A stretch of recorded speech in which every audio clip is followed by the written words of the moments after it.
السلام عليكم ورحمه الله. اليوم ان شاء الله غادي نوجد معكم البيتزا. كتجي رائعه، خاصه لاباط كتجي زوينه وكتجي رطبه.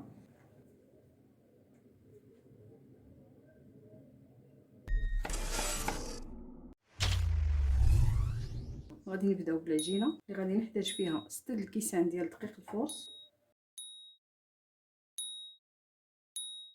وغادي نزيد 4 الكيسان ديال دقيق القمح ولا الفينو. راه هاد العجينه تبارك الله راه كتخرج لينا كميه كثيره الا غادي تحتفظوا بها. صافي من بعد ما غربلت الدقيق غادي نخلط مزيان. في هذه المرحله غادي نزيد معلقه كبيره ديال خميره معجونه، ولا الا درتو خميره حبيبات ديروها في واحد نص كاس ديال الماء حتى كتفاعل، عاد تزيدوها على الدقيق. غادي نزيد شويه ديال الزعتر، واحد معلقه كبيره ديال الخل، وغادي نزيد الملحه. المهم غندير تقريبا واحد معلقه ديال الزبده. غادي نزيد باقي واحد معلقه ديال الحليب بودره، وعندي هنا الماء دافي باش نعجن العجينه. يمكن تعجنوها في العجانه. من بعد ما جمعت العجينه غادي نزيد عليها دابا واحد 3 معالق ديال الزيت العود، وغادي ندير واحد معلقه ديال العسل. يمكن ديروها من الاول ولا ديروا معلقه ديال السكر. ودخلت لي تقريبا واحد 4 الكيسان ديال الماء، 3 الكيسان عامرين وواحد ما يكونش عامر بزاف، المهم على حسب الدقيق. انا غادي ندلكه واحد شويه تندخل فيه هذا الزيت. شفتوا القوام ديال العجينه كي كيجي، خصها تجي رطبه. صافي العجينه من بعد ما عجنتها مزيان غادي ندهنها بشويه ديال الزيت غير من الفوق، وغادي نغطيها ونخليها حتى تخمر مزيان، ونرجع معكم ان شاء الله باش نكملوا الطريقه. العجينه هي من بعد ما خمرات صافي غادي ننزلها هنا دابا فوق البوطاجي.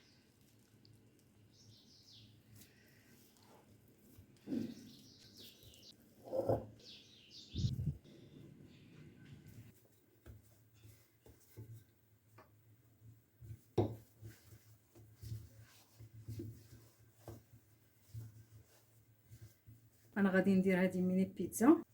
نرشو شويه ديال الدقيق، يعني الدقيق ديال الفينو، الدقيق ديال الفورس. العجينه راه كتجي خفيفه.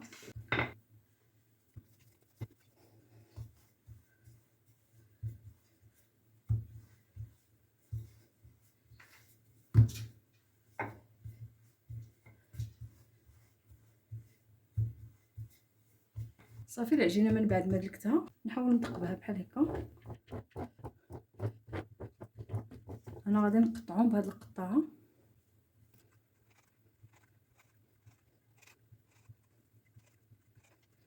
صافي غادي نحيد هاد الزوائد ديال العجينه ونجمعها ثاني باش ندلكها.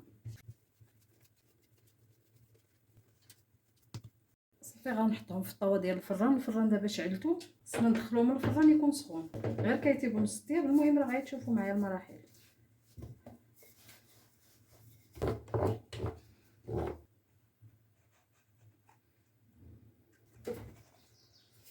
صافي من بعد ما عمرت الطاوه غادي ندخلها دابا للفران يطيبوا لينا نص طياب، يعني الفران يكون سخون كما قلت لكم في الاول. غادي ندخل دابا الطاوه.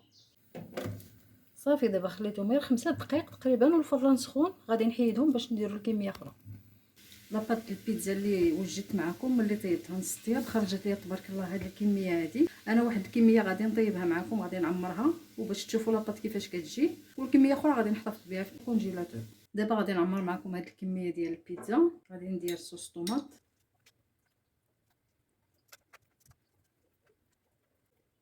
صافي من بعد ما درت مطيشه غادي ندير شويه د البصله والفلفله مشحرين شويه. المهم الحشوه حسب الذوق، كل واحد غيدير داكشي اللي بغا. غادي ندير دابا شويه ديال الثوم من الفوق. انا مازال غادي نزيد واحد الكميه اخرى ديال البيتزا، غير غنكمل هذه. عندي هنا فرماج حمر وموتزاريلا. صافي غادي ندخل دابا الطاوه للفران. الفران راه سخون مزيان، ضروري الفران البيتزا ضروري الفران يكون سخون مزيان. نشعل ليه من الفوق ومن التحت، غير كيتحمروا شويه حيت هما اصلا راه لاباط راه طابت نص الطيبه، يعني غير يتحمروا شويه ونخرجهم. هذا هو الشكل النهائي ديال البيتزا اللي وجدت معكم اليوم. بيتزا كتجي رائعه، خاصه لاباط كتجي زوينه وكتجي رطبه. البيتزا راه كتجي زوينه. وهادو اللي غادي نحتفظ بهم في الكونجيلاتور. كنجمع الكميه اللي بغيت في السلوفان وكنديرهم في شي علبه بحال هكا وكنحطهم في الكونجيلاتور. وقت ما بغيتهم راه كنجبد الكميه اللي بغيت. بالصحه والراحه.